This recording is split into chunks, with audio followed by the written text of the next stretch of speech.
Hey, I would like to introduce Eric Eldritch, who will be presenting our next workshop. I'll go ahead and leave it to you to tell us about the workshop, Eldritch. All right.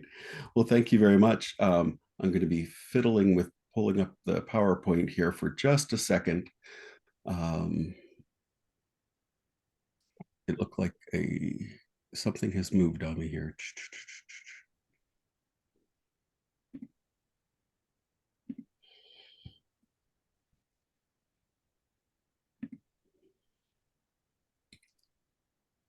Can someone help me with the presentation button? Do you see it here? Oh, it's down here. There we go. All right. Well, thank you everyone for being here today on Saturday at 11 a.m. Some people were up till 2 o'clock talking and chatting last night, and it seems like the energy of this weekend is building, and the connections are deep, and are already causing some food for thought and allowing us to to grow uh, within ourselves. My name's Eric Eldritch. I am a third degree priestess of Stone Circle Wicca. That is uh, an eco-feminist tradition and a very queer tradition of Wicca. And that this is, if you're curious about that, you can talk to me about that elsewise, because we have a lot to cover today. And I hope that you're gearing up for a conversation. I tend to try to teach conversationally. I'm also ordained as pagan clergy with Circle Sanctuary based out of Barneveld, Wisconsin, near Madison, Wisconsin. And I consider my home community, my heart community, the Radical Fairies, because they were a very important part of my spiritual journey. And so I'll talk a lot about that today as we talk about the sacred fool. So let's go ahead and get started here. In talking about the sacred fool, I want us to think about the roles and responsibilities of a radicalized spiritual practice. The roles and responsibilities of a radicalized spiritual practice. A lot of the work that we do as individuals is to be able to make change in ourselves and to make change in our surroundings and how we care for ourselves.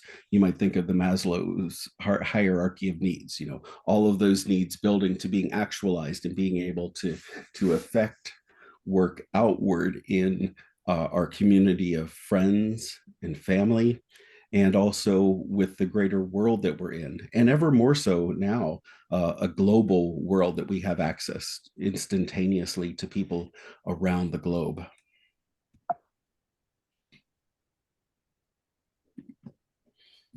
So, the sacred fool is found in images and stories throughout world history, folklore, and culture. And as we enter this discussion, let's take a moment now and just envision or maybe pull your favorite tarot card if your tarot cards are handy. Find the fool image or the image that you associate with the fool. And think about examples of times that you've had to speak up and make change. Has there been time that you've actually had to make change in the world? And how have you affected that change? So let's take a moment here and if you would introduce yourself and where you're based, and then if you would tell me about the tarot card of the Fool, uh, and also an example of a time that you've had to speak up and make change. That may be a deeper question, so let's hold that for a little bit later, but do start percolating on that.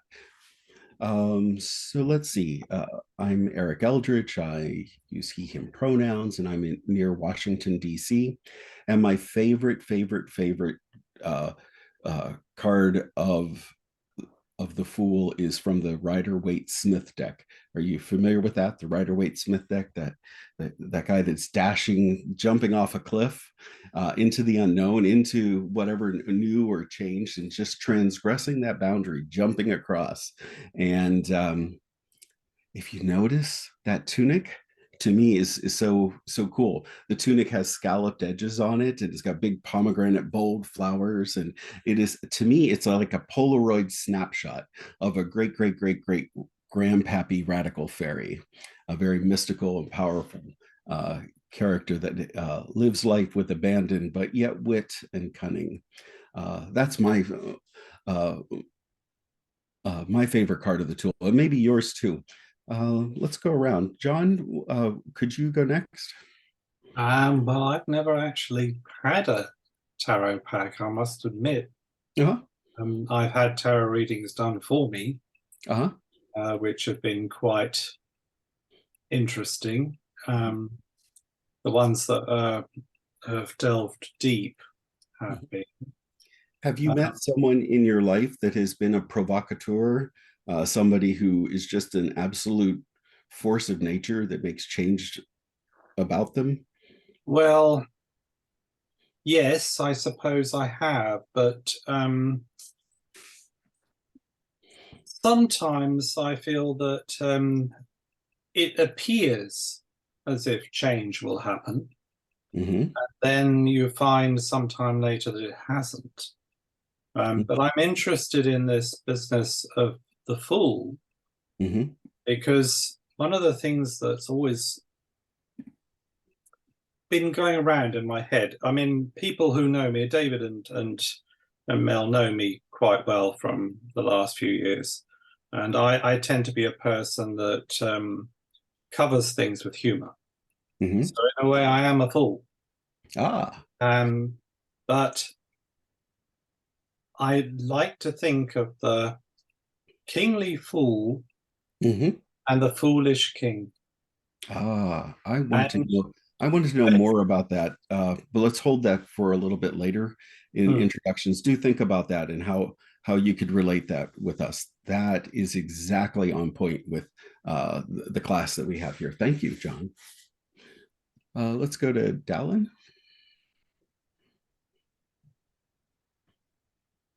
There, I found the unmute button. So I'm Dallin. I use he, him pronouns from Michigan. Mm-hmm. And I would have to say the same fool that you had spoken about from that that deck. I also remember in that photo and in some others that I've seen on that card, the fool has a companion, a dog, trying to pull him away from the edge. Right. So kind of just like watching out for him and making sure he doesn't do anything too drastic. Just for their own safety. So I kind of am drawn to that particular card and that with that additional image there. Yeah, that companion that you're not sure if the dog is jumping with or sounding an alarm or is happily following along. Mm-hmm. Let's see who if someone can help me watch when I have a PowerPoint up, I have trouble watching the screen, but who I see next here is Sawyer. Hello, everybody. Good morning. I'm very happy to be here with you all. My name is Sawyer, he, they pronouns. I am an initiate and teacher of the Unnamed Path. I will actually be doing a presentation with my partner, Adam Black, here in just a little bit. This is actually a topic that I'm very drawn to and something that comes into my practice and something I actually wrote about recently. I very much associate the Fool card with men who love men, both in terms of that spiritual journey that this individual is on and moving forward from that place of informed connection, moving from that place of I'm leaning into spirit, I'm trusting where I'm being moved to, I'm not fretting that I'm approaching a cliff. I'm trusting that I'm being pulled in the right way. That little dog I very much see as a familiar or a spirit guide. even in terms of magic, I even see the little knapsack that he carries kind of as a charm bag or a mojo bag, has everything that he needs inside of it with him. So this is something that I find resonates very deeply with my journey, with our journey. And that aspect of stepping up for yourself and being present is actually one of the reasons that I'm here today. I'm very shy and introverted and like to keep to myself and nervous speaking in public. This is one of those. I'm leaning into my court, trusting my guides and my gods, letting them take control. This is where we are. So that's very in line with where things are with me. So thank you for sharing that. Great, thank you. When I think about that knapsack on the end of the pole, I think of Mary Poppins' bag. Just reaches in and pulls out whatever's needed. It's like, where did you get that from? I just had it. I didn't know I needed it. Oh, here's the right thing at the right time. Love that. Yes, that's perfect. That's exactly how I see that. That's wonderful. Thank you, Sawyer. Let's see. Jim, are you able to unmute and say hello? Yep. And if someone will keep an eye on the chat for me. Okay. I was trying to share my favorite fool card, but I couldn't. I think I can stop share and then you can be able to share. Yeah. Okay. I've never shared anything. I was trying to share in chat, but it wouldn't let me do the images. I'm Jim. I'm in Tulsa, Oklahoma. Yeehaw. Dog rescuer. So kind of going to that, how do you change the world? I don't really change the world. I change the world for a dog. And my favorite card is the Fool. Excuse me. Of course I get a frog in my throat. And my favorite image, I don't know the deck it's from. I've been trying to find out ever since I first saw it. But it's very almost jewel-like colors. There's the sun on one end and it's fading into night on the other with stars. So he's walking a very liminal place. He's about to step off that cliff, of course. You take a leap of faith when you take a dog in, because you don't know if they're going to blend with the other dogs or if they'll have issues or so forth, because you know, street dogs, you don't know. I've been very lucky in that regard. He's got a dog with him, so yeah, my card. And he's kind of walking that liminal space in between night and day, about to take a step and a big leap of faith off that cliff. So you could say he's walking between life and death there. There's some debate as to whether the dog is trying to warn him away from the cliff or just like, okay, I'll go wherever you're going. Right. You know, as you talk about, they'll do both. right. You know, as you talk about caring for a pet or a dog in your case, you know, one of the things that a fool is good about doing is taking care of their own personal business. Because if you don't take care of your personal business with your dogs, they could run amok, run down the street. They could cause mayhem in the house, you know, and consternation. So sometimes that magic is affecting the world by not affecting the world, by not disrupting it in a negative way. This is true. And I've been rescuing street dogs for over 20 years now. And I've never, there only has been one time where a dog decided he was going to leave. He jumped a fence, a 6-foot fence, after pretending to be this old, you know, poor little me, I can barely move dog. Oh, they can act. And in that case, I had a really strong intuition not to get too upset. He'd just been rescued. He'd just been bathed. He'd been fed. So I think he did much care for the bath. And a friend of mine who helped me rescue him from a very abusive situation got really mad at me and took off looking for him. It's night. We have no idea which direction he went in. So I kind of figured that was kind of, well, good luck with that. 20 minutes later, I had an intuition to just open the front door. It was the weirdest thing. It was the strongest thing. And I thought, well, this is stupid. I opened the front door. Glad I listened, because I looked down, there he was. He looked at me and he's like, I'm really sorry. Can I come back in, please? Come on in. Never left again. Just recently, I did have a dog that slipped out when I was getting my Amazon packages, and I'm usually really good about catching that, but I hadn't had to worry about that for quite some time. This was a new puppy. Been found on the street, and sucker me. She got out. She was gone for a week. I had never had that experience before. I had empathy for people who did have that experience, or I had sympathy. Now I have complete empathy. And there came a point when I was praying to every dog-headed and dog-loving God there was to bring her home safe. It worked.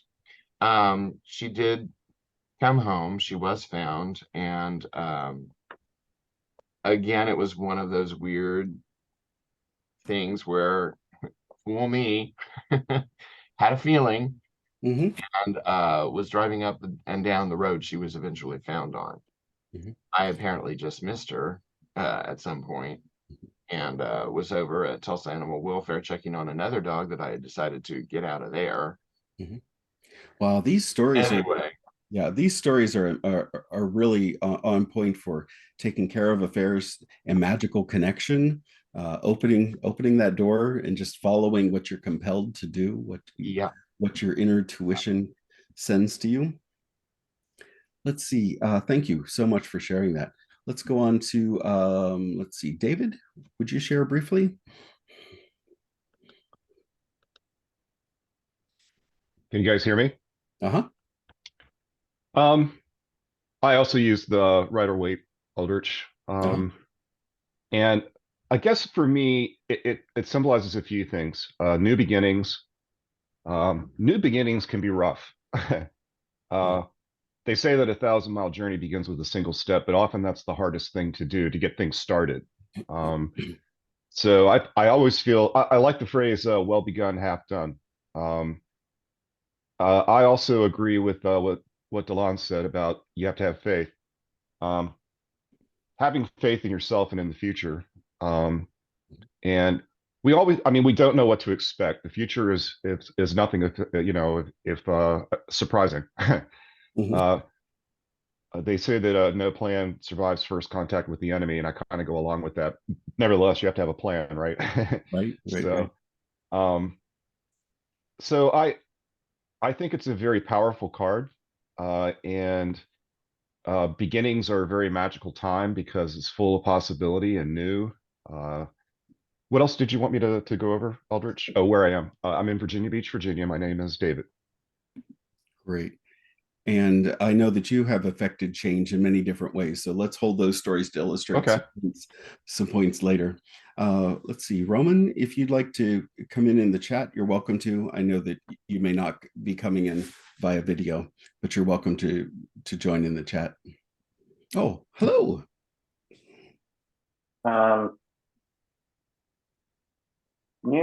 David. If you hold it right there, there you go. So it's a pair of ram's horns with floral of roses and a crescent moon in the background. I'm sorry, starting over-ish. Roman, San Diego, California. Back to the card. What did you want to know about the card? So what does the image of the Fool or the Sacred Fool mean to you? And have you seen times when you've needed to make change? So for this one, it's like very head first ram horns butting ahead, but also with the roses, a growth for new journey. Oh yeah, very cool.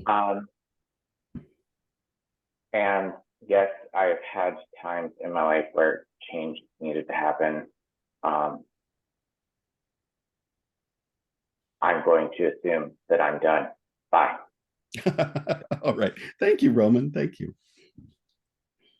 Well, great. I'm going to go back to the PowerPoint here and go through a few more bits of information, and then that'll hopefully spark some more conversation. Let me get my bearings here.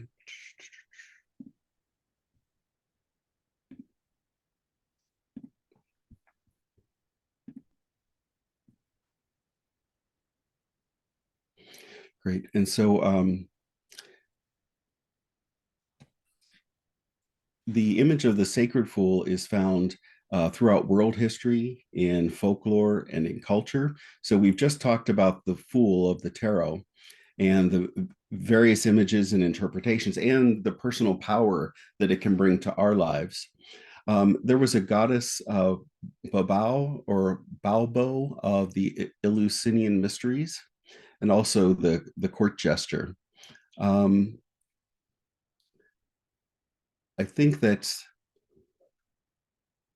you've seen and heard about the Eleusinian Mysteries. That was in conjunction with Demeter's temple, and they celebrated Baubo for a very long time, encouraging women's empowerment to live joyfully, to dance, to free themselves sexually, and to face death without fear as part of the great cycle of life. They don't fear dying, that they realize that it's a part of the cycle of life. I offer that for us to consider and to do more research on and see how that can influence us. And then looking at the Court Jester and looking at radical fairies and the sisters of perpetual indulgence, but more generally, the comedians that are in life. Society changes. I don't know how many people and how many people get their news about what's going on in the nation and in the world from the comedians on TV at night. Comedians are those change agents that help shift and change by reinterpreting situations in a way that frees us and frees society. Truly, our times right now are really turbulent. And let's look at the job description of the fool as speaking truth to power. And in our own personal lives, just being ourselves and being out is an important act of activation of magical powers and changing the world around us by being simply who we are and authentically who we are. Being out and speaking out is just so important, and it's transgressive. It's right now even more and more dangerous, and it's so important for us to look especially at the trans community that are being denied bodily autonomy to shape and change their selves, for families with transgender kids living in fear and having to move. I mean, things right now are really dangerous across the board for oppressed communities. I don't want to get in too much into politics, but I want to say we are in turbulent times and we do have roles and responsibilities. Toward that end, we can look to the fool to leverage the spirit and skills of the sacred fool. Here, so as you think about change making in society, comedians, I don't know if any of you have know the radical fairies or know the sisters of perpetual indulgence directly. They all a force of nature. And think about your own self and the force of nature you are and what you're shifting and changing. So here's some basic tools, and then we'll open up to discussion. One of the first tools is separation. Having enough time and space in your life to know that you know who you are, so that your magic, your sacred self is clear inside of itself. The counterbalance to that is connecting to people that inspire you, coming to this weekend conference, this retreat, so to speak. And, even coming together, that connection is going to spark ideas that will click off other things. And the connections that we make can be really great. Just being careful about the connections that we choose is important. And thinking about choosing the connections that we have, I'll jump down to guidance. I don't know if, do you guys remember gyroscopes? Those little metal wheels, and it had a string kind of like a top, and it would spin, and then it would rotate and roll inside of your soul.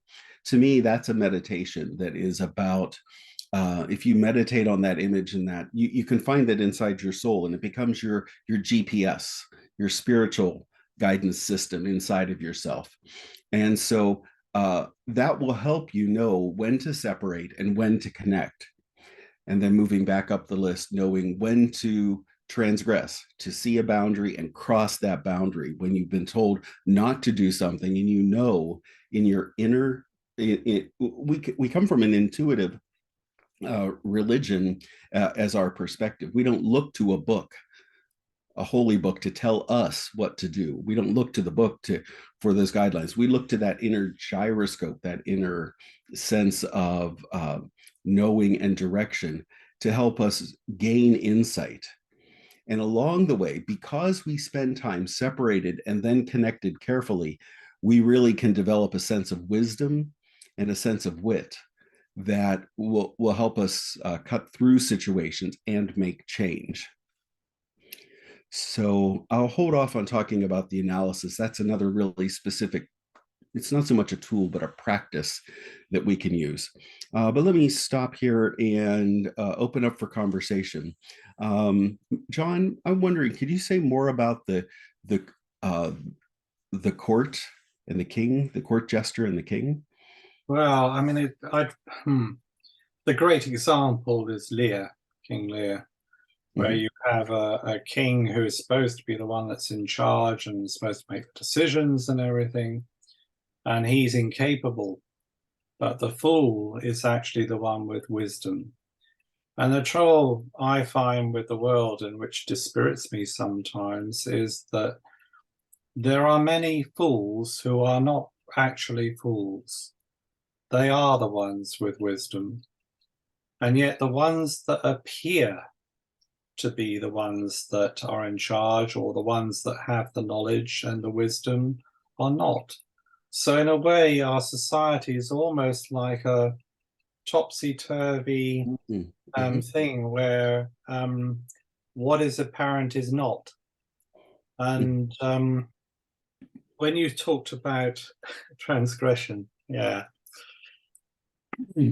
I'm known for sort of going straight for the jugular. Usually when I think something is wrong, I have a great dislike of the underdog being persecuted. It was drummed into me when I was a child. It has nothing to do with my faith, but it seems to come out through my faith.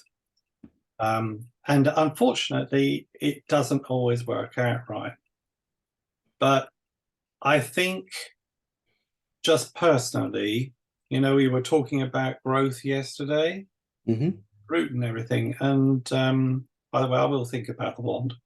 But I think that even when we transgress in the eyes of society or whatever, we grow because we're being true to ourselves.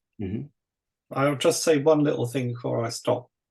When I was in school, I acted.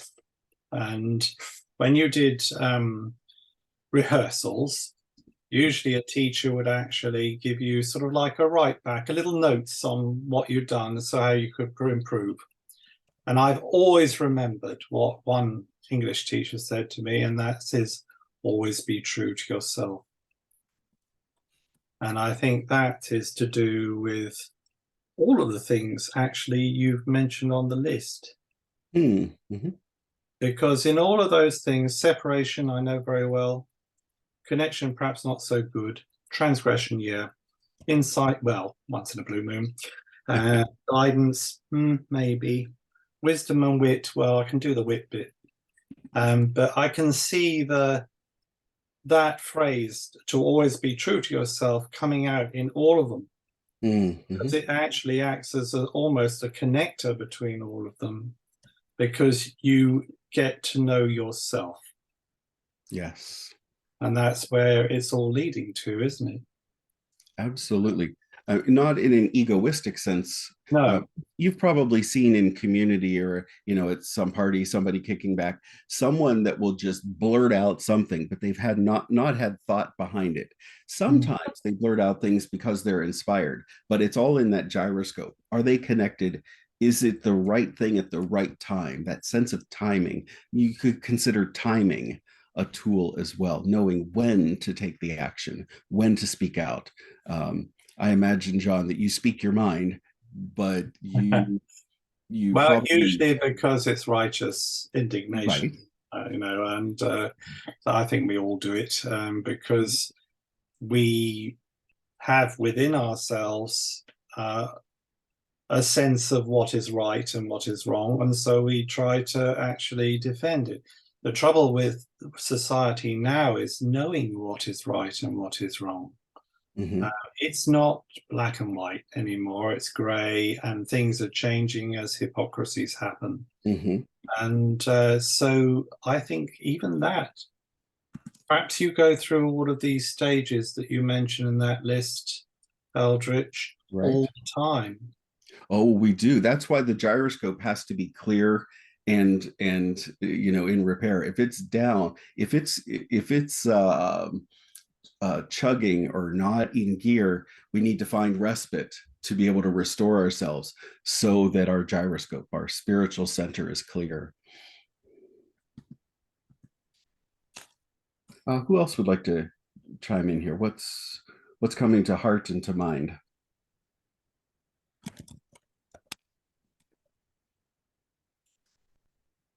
What do you think, Mel? What do I think? Well, earlier I was kind of thinking of the phrase, the saying, "Fools walk in where angels fear to tread." Right. But I was thinking, perfect phrase. In one sense, I think that's supposed to be a warning that that sometimes people get in over their heads with things. Or like you were saying, like blurting things out when maybe it was inappropriate and different things like that.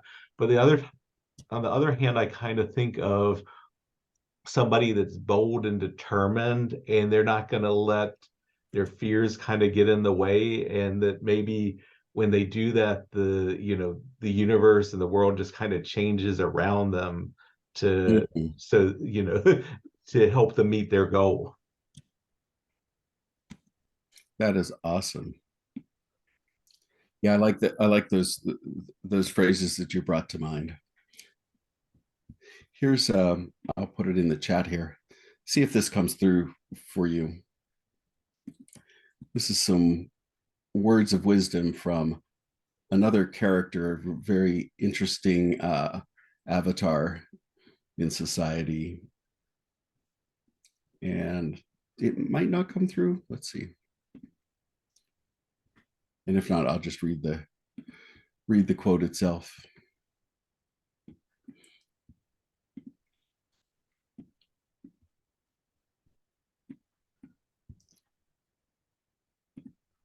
Well, while I'm finding that, I need to navigate some things on the screen. Let's see. Dallin, could you talk about something that's coming up for you about any of these tools or any of the thoughts that are coming to heart and mind while we're talking here? Hold on, let me get back to. So we talked about transgression. Right. Wisdom and wit. So my craft name is Gaelic for little blind one. So basically a lot of what I do, a lot of the tools that I use often are transgression, which basically to me is innocent stumbling into things innocently, just out of sheer curiosity and wonder, and trying to get things or understand things from context, to build connection. Because I mean, separation, I know the old saying, no man is an island, but Mm-hmm. and in a society where there are lots of people, you can still be separate in a large crowd of people. Ah. So I try to gather insight from transgression by, making those semblance, but also having to, speak up and know what questions to ask and when to ask them and who to ask, which is also important to know. And having that inner knowledge to know who to ask, Right. you can just go ask anyone. You could get any. Yeah. Yeah. Yeah. You have to, and listening to your gut too, is important to get that guidance. And I kind of see that dog in the picture as your gut, like just a quick little gut check. It's like, okay, I'm going to go along with you, but if I see something blatantly wrong, I'm pulling you back. Right. So you don't get too hurt. You may get hurt, so you can learn a lesson, but but for the most part, yeah. So that's where that kind of comes into play for me. If you don't know Frank Zappa, I'm of an age, but check out his music and stories and biographies of his life. And he has this quote: "Without deviation from the norm," that's like we've talked about transgression. "Without deviation from the norm, progress is not possible." I mean, you can get a lot done by cookie cuttering your life and making everything simple and the same, but also change and deviation from the norm, transgression, to say, no, that's not right. That can't happen. And I don't know how I'm going to do it, but I'm going to help make that happen. Right. And sometimes even asking the question, is this right? Or is this the best way to do things, is a transgression for a lot of cultures and practices. And Dallin, you raised an important point there about sometimes you don't have to shout somebody down. You don't have to speak your mind. You can ask the right question. Have you heard the phrase, the precipitative question, where all of a sudden it's like, well, does that mean that these people don't deserve food and shelter? Where are they going to live? And by asking those questions, you can become the provocateur, and it opens people up because you've asked rather than them shutting down. Now, that's not to say that when they open up, they immediately get defensive. I mean, that can happen too, but it does make change, and it makes change for bystanders because then it helps them open up and shift. So I really thought that wisdom from Frank Zappa was interesting. Without deviation from the norm, progress is not possible. Sawyer, what are your thoughts? I apologize. I'm trying to handle some personal matters here at the house. Oh, okay. Just chime back in later when you're ready. That's cool. Totally fine. Let's see. So let's let me check in with you. So of those tools that we listed out, I think that's very, those of us who are magical practitioners, we are spiritual people, and we have a personal devotional practice. I think all of those things are really in gear for us and in our lives, and we're learning about them. And we have people right here in this community, and the communities like Unnamed Path, Stone Circle Wicca, other groups that we can reach out to for more energy and more wisdom on how to tend to our inner our intuition. Let's try this. If you have a scrap of paper near you, would you just make a triangle, an equilateral triangle? Each of the sides are exactly the same. So this is a process that helps put all of those tools into relationship and into practice. So I'll put this in the chat. At each of the points of the triangle, put one word. One point, it doesn't matter which order, but put results at one point, process, and relationship. Now, with this simple little diagram, a simple triangle and 3 simple words, you can really think through a situation. Like in creating this weekend retreat, Mel and David are totally involved in this process. They have a relationship that allows them to collaborate and work together. They've got a working pattern. They know when to call each other, when not to call each other, you know, how to move things along. And you have other relationships with Dallon and other folks that have been a part of the pulling together of this retreat. So relationships are important. And then processes are important. Like, what's the best way to communicate? Like, are you an instant message person first, a text person? Are you a direct call person? You know, what process do you use to have the results that you want? And in the middle of the triangle is the actual idea or the action, you know, what is happening. So action is in the middle. And so if you want to change the agenda for tomorrow morning, what do you have to do? You know, someone has an idea. And of course, if somebody talks about changing something, Mel is going to immediately tear his hair out. It's like, look, it's already settled. We're not going to change anything. And so, you know, Mel and David might talk. They might pull in Dallin and, you know, have a little discussion. Because they have those relationship, the process, they can say, well, if we're going to make this change, we have to tell people and find a way to make that happen. And you think about that, and then you get the results that you want. So, you know, if you can think of it, you know, something as simple as, I want to invite people to a birthday party, my place, their place. I'm going to meet out. You do those things. If you're going to set up a ritual, who's going to be involved in the ritual? When's it going to be, and how are you going to communicate? These are the actual processes that can happen instantaneously for the sacred fool. They understand a situation. Have you heard the phrase to read the room? Where you read the room and you go, what's my relationship to this group? Am I an insider or an outsider? Am I a long timer? Am I a newbie? You know, am I a group person? Or am I a strong solitary person that has a personal devotional practice? You know, what's my role? What's my relationship to people? And then you can see, like, well, the process, that's usually where timing comes in, where you're like, oh, this is not the right time. I'm going to hold my tongue. But the next moment around the coffee, if we were at a regular retreat, a lot of those discussions happen when you're taking a break and having coffee and things like that.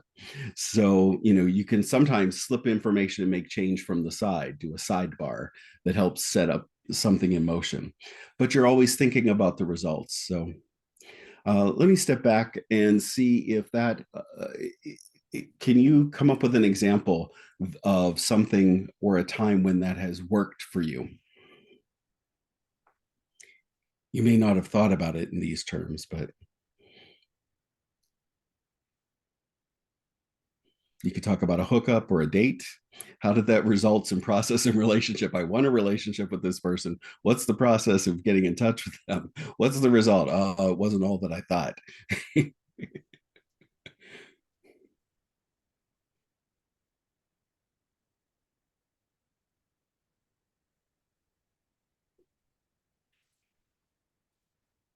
I'll just ask Sure. a question about that. The process of connecting is a little bit easier than the process of saying farewell. Mm-hmm. And that it's, as far as dating goes. Okay. No one wants to be the bad guy in a breakup, and no one wants to like hurt anybody's feelings. Mm-hmm. So, but you know, initially meeting that person is a little bit easier, I feel, than the process of letting them go. Mm-hmm. So, this most of the time we start clunking around with thoughts in our head about what we're going to do and what we're going to change.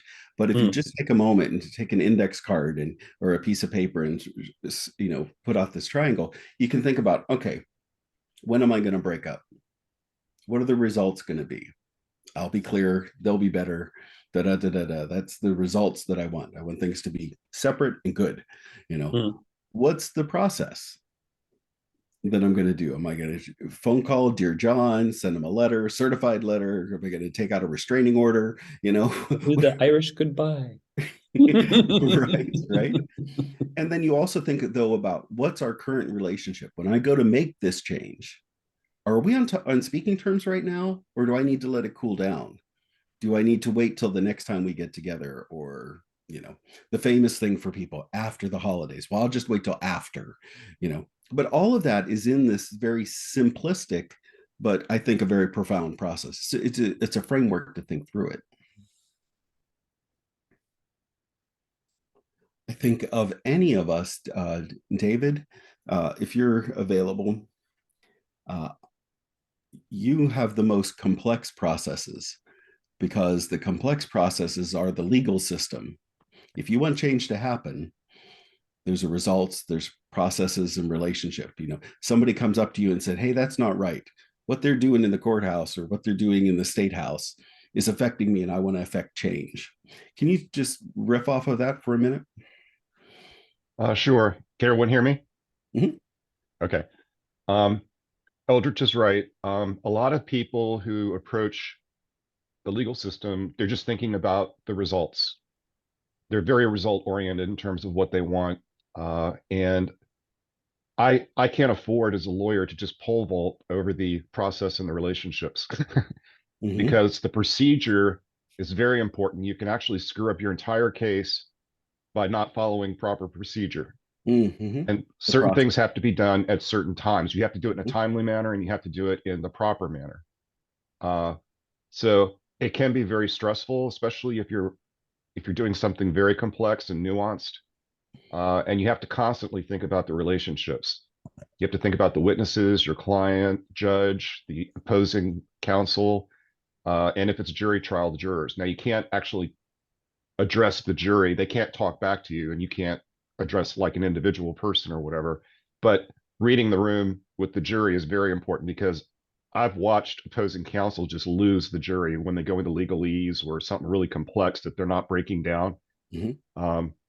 So this will sound a little insulting, but when I speak to a jury, it's almost like speaking to someone with an eighth grade education. I try not to make it. I try to make it so a child can understand it. So, which sometimes is a big challenge, especially if it's a complex case. Is this along the lines of what you wanted me to talk about? Absolutely. Okay. And that's the most complex system that's going on. And right now, if there are ban the books things that are coming on the law, if I ask you, hey, David, over in my county, all of the teachers are in an uproar and the librarians are about to lose their job, what would a quick results process relationship look like? For teachers? Yeah, in other words, to stop them from banning books and firing teachers and librarians. So there are a few things you can do. Before thinking about filing a case or whatever, you could actually talk to the stakeholders involved. Librarians would definitely be stakeholders, and they typically don't like censorship. Now, David, that's at the point where you're talking about relationships. So you go, okay, well, who are the librarians? Do I know them? I was like, oh, my sister's best friend is a librarian. There's relationships. Right. Yeah.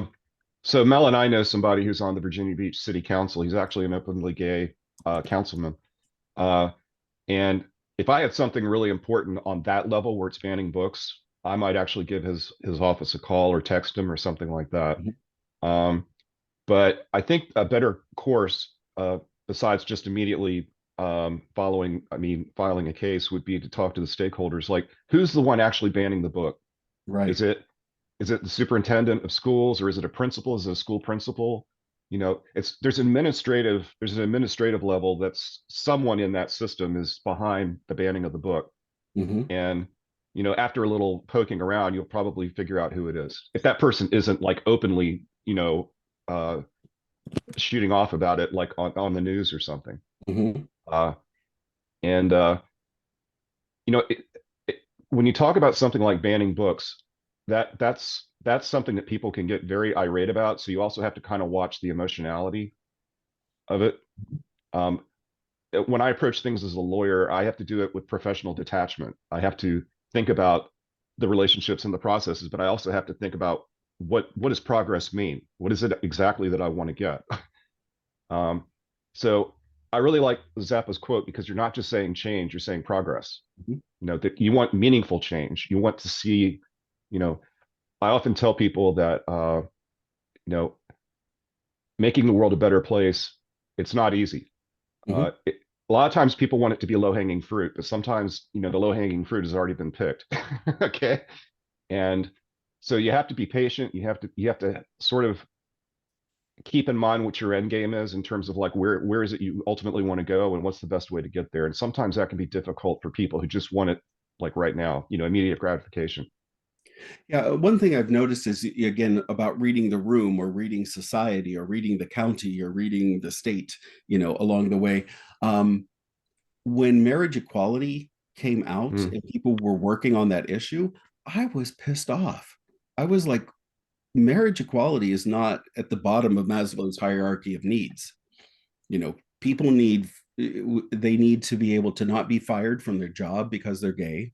They need to be able to find housing and not be evicted because they have immoral practices and all of that stuff. To me, that was more important. But all of a sudden, during an election cycle, marriage equality became the political football in American politics, and so all of that started happening, and then it had effect, but it'll be a later effect on true equality. And there is an equality bill that's kind of sitting in the wings, waiting to happen, that affects change. So the same thing played out on the federal level, Eldritch. They were okay with marriage equality on the federal level. In fact, they passed that. Mm-hmm. But the equality bill itself, that has all the other stuff you're talking about, that's just in limbo right now. That's in political limbo. The federal one. Yeah. And then the fear factor that comes in when they say we want to overturn, they just overturned Roe. Right. They want to overturn marriage equality. So, you know, life could change back. And that's where we have rights and we need to exercise them. We have roles and we have responsibility. And I hope that this kind of discussion helps pull together that in meaningful ways. So that's societal and making, you know, change in society as community organizers, as just citizens. We are not third-class citizens. We're as equal as everyone else. And we have to fight for the rights of everyone to be considered equal across the board. But then shifting into religion and spirituality, we have to remind people that there's religious pluralism is a founding principle of this nation too. So speaking about religious pluralism and the right that there's more than one religion in America. You know, Christianity doesn't get to be the decider for everything about everything and about my life. But knowing when and how to make change is really important. But also for this gathering, what spiritual things are we learning from workshops that we've attended, from the sessions where we're sharing with each other, the late night conversations where something just sparks and comes to mind, and you know, and it affects you, and then it gives you maybe a new path. You're like, oh, I'm just going to go do that thing and be like the fool and jump off the cliff into what seemingly could be a very transgressive act in your life that creates change. Can I ask a question? Sure.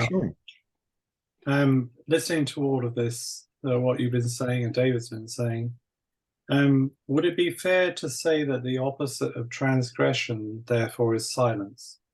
Mm-hmm. There's probably even more words to that. Transgression is stifling yourself. That's kind of like the word of silencing, but you know, where you have to just clam up, where you, and that's why we use the word the closet. You go in the closet, you can't have the whole house. You can't be out in society. You're just there in your closet.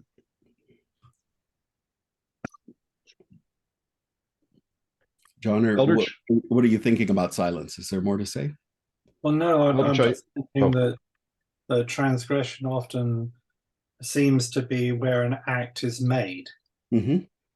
Whereas that's the opposite of point. that is where there is no act made. I mean, we all know that the situations, and I can speak for non-American situations because I obviously in Europe. Right. The same sort of things that happen here with the rise of various factions, which is getting worse. And I can see a future where things like Roe, which you've experienced, not the same, but different things may well happen here. And we seem to have forgotten the time of Stonewall and the sort of things that happened then, where we had to go through these stages. We had to have transgression in order to actually change the world. And perhaps we've become complacent. I don't know.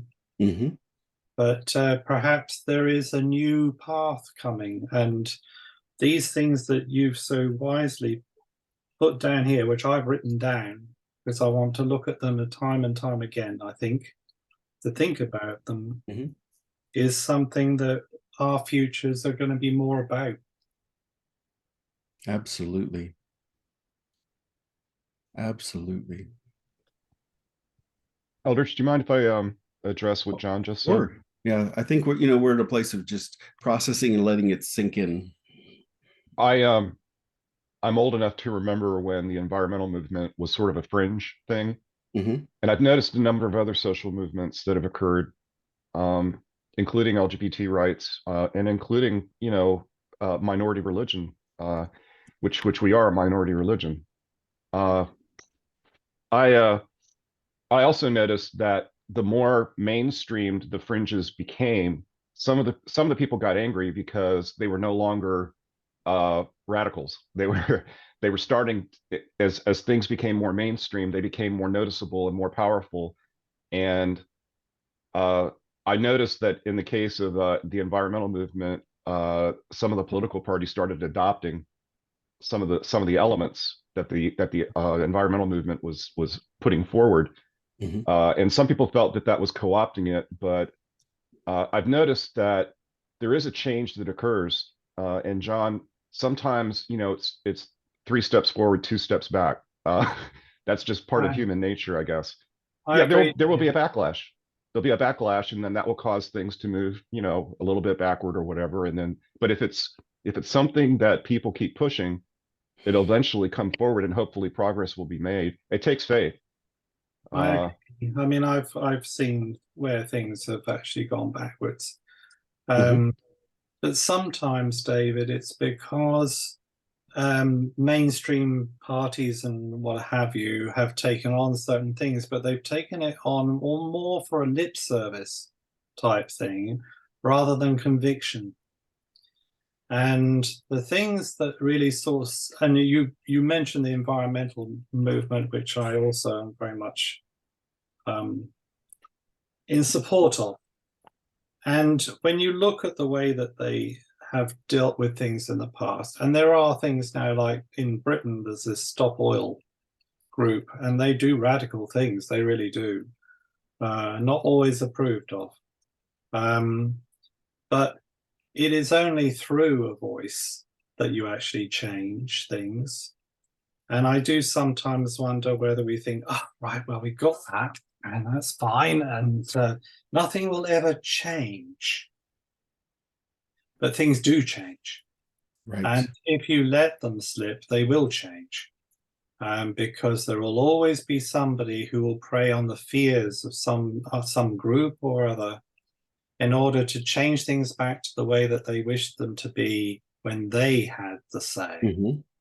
And so I think we have to be vigilant. I mean, I don't know the answers to all of it, David. I really don't.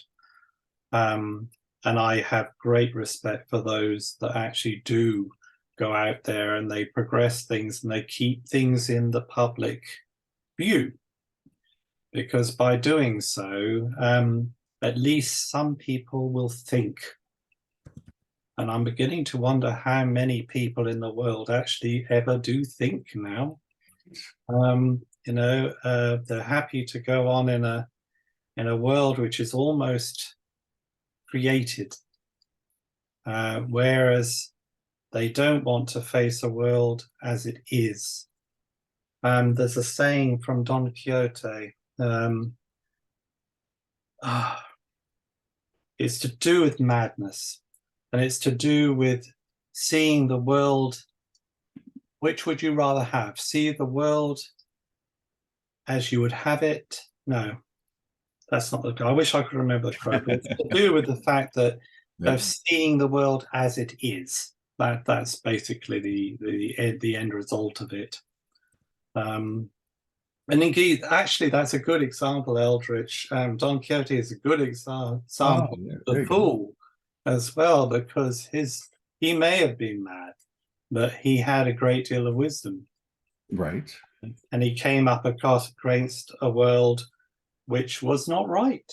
And his actions, although were tilting at windmills, if you like, were designed to actually change the world. So he transgressed as well. Yeah, I think that's really what it is. I know that it's difficult, but I think we need to bear in mind that the future is ours to actually do with what we wish. And if we don't do things, then it will not go the way we want it to. I really appreciate that. In the chat, I've put a couple extra links here. I'm going to put a few more. I feel an urgency, as you can tell by my comments, that we need to get involved, and that those of us who are spiritually transgressive and people that see the world differently have a responsibility to do this work. There's a book. Let me walk down through these with you. I've given you a link to the Radical Fairies, and on that site you can find the call to gather, and that actual call to gather said that our society is working against us and we have responsibility to change. And so the Radical Fairies came together to be able to be part of the consciousness movement. If you remember the consciousness movement of the 70s, that's hip and groovy, wow, you blew my mind kind of time. It was about all of that change. So it's really worth looking into there. Also, please take at least 2 minutes, maybe an hour, maybe 30 minutes, and read through this PDF book called Faggots and Their Friends Between the Revolutions. It talks, and you can see it talks in terms of roles and responsibilities of the different players of the time. And there's also been a musical written about it.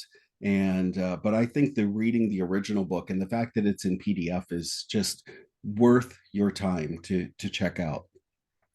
And then I've put a link in here to Cultivating Nonconformity, the Muse, the Sacred Fool, and the Trickster. So those of you that love the Radical Fairy as an icon, you're living into that archetype, you're researching and exploring it. I would also look into this where you there are people that conform. And John, that's another word for being silent. The opposite of transgression is conforming. Yeah, conformity. Yeah, and then silence is one of the ways that you conform, by not speaking up, by not speaking your mind. So I hope that I've given you some links for other information, and that you have some good food for thought. And the times are turbulent. Whatever you can do to help people across the nation to be able to confront the Christian nationalism, which is wicked and is, it is right there in the Speaker of the House, There are all of these issues actually happening right around us, and we have to wake up and be woke and help make change. And I think the archetype of the radical fairy is our power and is a great role model to make change in yourself, in your community groups that you're in, your spiritual practice groups that you're in, and also in the world. That's my spiel. Any final comments as we close off?